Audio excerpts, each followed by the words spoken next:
ਅਗਲੀ ਖਬਰ ਜਿਹੜੀ ਆ ਉਹ ਮੇਟਾ ਦੇ ਨਾਲ ਜੁੜੀ ਹੋਈ ਹੈ। ਫੇਸਬੁੱਕ ਦੀ ਜਿਹੜੀ ਪੇਰੈਂਟ ਕੰਪਨੀ ਮੇਟਾ, ਇਹਨੇ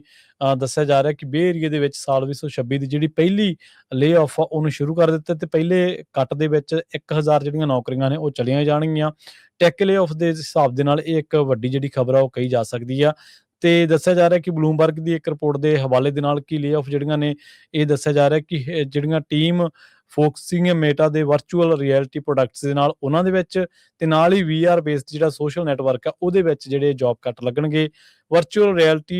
ਕਹਿੰਦੇ ਕਿ ਇਹ ਪ੍ਰਾਇਓਰਟੀ ਰਹੀ ਹੈ ਕਿਸੇ ਟਾਈਮ ਮੇਟਾ ਦੀ, ਪਰ ਹੁਣ ਕਹਿੰਦੇ ਵੀ ਇਹਦੇ ਵਿੱਚ ਰੀਡਿਫਾਈਨ ਜਿਹੜਾ ਉਹ ਸ਼ੁਰੂ ਕੀਤਾ ਗਿਆ। ਤੇ ਇਹਦੇ ਵਿੱਚ ਇਹ ਵੀ ਦੱਸਿਆ ਗਿਆ ਕਿ ਬਹੁਤ ਸਾਰੀਆਂ ਜਿਹੜੀਆਂ ਥਾਵਾਂ ਨੇ, ਪੋਜੀਸ਼ਨਸ ਨੇ, ਉਹਨਾਂ ਦੇ ਵਿੱਚ AI ਦੇ ਨਾਲ ਜਿਹੜਾ ਖਾਸਾ ਕੰਮ ਆ ਉਹ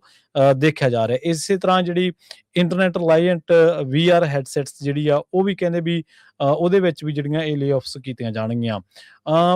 ਫਾਸਟ ਕੰਪਨੀ ਦੇ ਇੱਕ ਨੋਟ ਦੇ ਮੁਤਾਬਕ ਜਿਹੜੀ ਮੇਟਾ ਉਹਨੇ ਜਿਹੜੀ ਪ੍ਰੋਫਿਟ ਆ ਉਹ 73 ਬਿਲੀਅਨ ਦਾ ਜਿਹੜਾ ਲਾਸ ਹੋਣ ਦਾ ਦਾਅਵਾ ਕੀਤਾ ਸੀਗਾ ਪਿਛਲੇ 5 ਸਾਲ ਦੇ ਵਿੱਚ, ਮਾਫ ਕਰਨਾ। ਲਾਸਟ ਮੰਥ ਜਿਹੜਾ ਮੇਟਾ ਦਾ CEO ਆ ਮਾਰਕ ਜ਼ਕਰਬਰਗ, ਉਹਨੇ ਕਨਫਰਮ ਕੀਤਾ ਸੀਗਾ ਕਿ ਕੰਪਨੀ ਜਿਹੜੀ ਆ ਉਹ ਆਉਣ ਵਾਲੇ ਟਾਈਮ ਦੇ ਵਿੱਚ ਇੱਕ ਤਾਂ ਮੇਟਾਵਰਸ ਦੇ ਉੱਤੇ, ਤੇ ਇੱਕ ਜਿਹੜੀਆਂ ਪੋਜੀਸ਼ਨਸ ਨੇ ਜਿੱਥੋਂ ਸਾਨੂੰ ਕੋਈ ਵੀ ਲਾਭ ਪ੍ਰਾਪਤ ਨਹੀਂ ਹੋ ਰਿਹਾ ਉਹਨਾਂ ਦੇ ਉੱਤੇ ਜਿਹੜਾ ਕੰਮ ਆ ਉਹ ਕਰੇਗੀ ਤੇ ਫੋਕਸ ਕਰੇਗੀ। ਟੈਕਨੋਲੋਜੀ ਸੈਕਟਰ ਜਿਹੜਾ ਉਹ ਇਹਦੇ ਵਿੱਚ ਦੱਸਿਆ ਜਾ ਰਿਹਾ ਕਿ ਬਲੂਮਬਰਗ ਨੇ ਇਹ ਰਿਪੋਰਟ ਦਿੱਤੀ ਹੈ ਕਿ ਲੇਟੈਸਟ ਜਿਹੜੀਆਂ ਲੇ-ਆਫਸ ਨੇ ਉਹ ਇੱਕ ਪਾਰਟ ਹੈ ਬ੍ਰੌਡਰ ਐਫਰਟ ਦਾ, ਜਿਨ੍ਹਾਂ ਦੇ ਵਿੱਚ ਇਹ ਧਿਆਨ ਰੱਖਿਆ ਜਾਣਾ ਕਿ ਜਿਹੜੇ ਰਿਸੋਰਸਿਸ ਨੇ ਉਹਨਾਂ ਨੂੰ AI ਦੇ ਨਾਲ ਕਿਵੇਂ ਯੂਜ਼ ਕੀਤਾ ਜਾਵੇ, ਤੇ ਜਿਹੜੇ